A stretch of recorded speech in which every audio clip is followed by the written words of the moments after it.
So guys मैं सांद्रे versus जिनवू का पूरी की फाइट कवर करने वाला हूं दोस्तों। कल की वीडियो में पूरी की पूरी फाइट कवर नहीं कर पाया क्योंकि मेरे फ़ोन में उतना स्टोरेज नहीं है गाइस। 5-10 मिनट के ऊपर से मैं वीडियो बना नहीं सकता। 5 मिनट या 6 मिनट मैक्सिमम बना सकता हूँ गाइस, इसीलिए सांद्रे वर्सेस जिनवू का फाइट आधा रुक गया था गाइस। चलिए उसके आगे से कंटिन्यू करते हैं। इधर सांद्रे जिनवू के ऊपर भारी पड़ता रहता है, जिनवू को उठाकर फेंक देता है। उसके बाद जिनवू को बोलता है, जिनवू एक खंबे के पीछे चुपकर रोना मेरे और तुम्हारे पावर को देखकर। उसके बाद सांद्रे का यही बड़ी गलती था, जिनवू को ये बोलकर गलती कर दिया सांद्रे ने। उसके बाद जिनवू उसके पावर को अवेकन कर लेता है। उसके बाद सांद्रे के ऊपर टूट जाता है। उसकी पावर को यूज कर सांद्रे को बहुत ही शानदार तरीके से पेल रहा होता है। सबसे पहले मुक्का उसके चेहरे पर मारता है, दूसरा मुक्का पेट पर मारकर। अब देख रहे हो ना किसका पावर किस पे भारी पड़ रहा है। उसके बाद सांद्रे को समझ जाता है मैं इस बंदे को ये सब बोलकर गलती कर दिया। उसके बाद इन दोनों के बीच में घमासान युद्ध होता रहता है। उसके बाद इस बार जिनवू डोमिनेट करता रहता है सांद्रे को।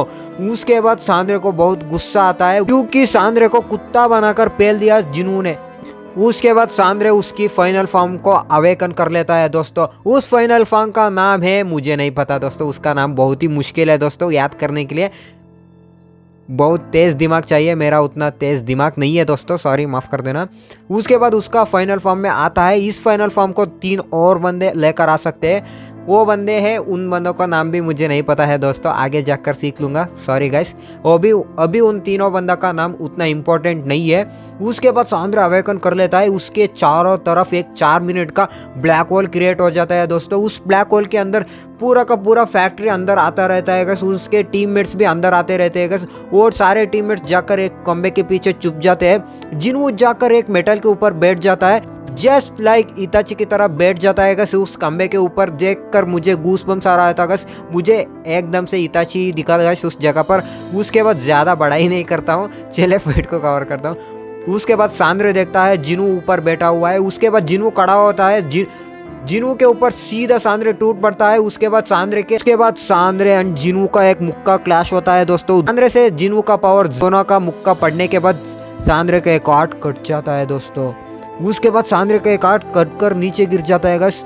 उसी हाथ को सांद्रे उठाकर उसी हाथ से ब्लैक होल क्रिएट करने की कोशिश करता है। ब्लैक होल क्रिएट नहीं कर पाता, जिनवू आकर पेल देता है। उसके बाद सांद्रे को बहुत ही गुस्सा भी आता है। उसको पता चल जाता है मैं जिनवू से बहुत ही वीक हूँ। उसके बाद जिनवू उन सारे टीममेट्स के सामने सांद्रे का कुत्ता बनाकर पेल रहा होता है। उसके बाद सांद्रे को बहुत ही अंदर से परेशानी हो जाता है, ये बंदा मुझे गंदी तरीके से पीट रहा है। इन 10 सालों में मुझे ऐसी तरीके से किसी बंदे ने पीटा भी नहीं है। उसके बाद वो सारे टीममेट्स बोल रहे होते हैं इसको रोकने के लिए। उसके बाद अंडर एसोसिएशन से बंदे आते हैं, वो बंदे भी आकर बोलते हैं रुकने के लिए। उसके बाद सांद्रे भी आता है। उसके बाद मैं हार गया हूँ ऐसा बोलता है, तभी जिनवू रुक जाता है। उसके बाद जाने लगता है। उधर से एस रैंक हीलर आता है उसको हील करने के लिए, तब भी उसका सारे हड्डियाँ टूट चुकी होती है, अंदर कुछ भी नहीं बचा होता है। अंदर सारे हड्डी टूट कर बिखर चुकी होगी, टूटी फूटी हालत में है उसकी सारी हड्डी। उसके बाद ये सारे बंदे डर जाते हैं। सांद्रे एक पंचिंग बैग की तरह पिट कर वहाँ पर कोने में पड़ा हुआ रहता है। उसके बाद जिनवू जाता है डोंग सुंग हो के बारे में। डोंग सुंग हो पहले ही मर चुका था, उसके बॉडी से अरेज कर लेता है। उसका नाम रखता है शाडो का नाम। मुझे कमेंट सेक्शन में लिखना ज़रूर। मेरे फ़ोन का स्टोरेज फिर से फुल हो रहा है। ये वीडियो यहीं पर ख़त्म करना चाहता हूँ। सांद्रे का फुल फाइट कवर कर चुका हूँ दोस्तों। टिल देन टेक केयर, कल मिलते हैं।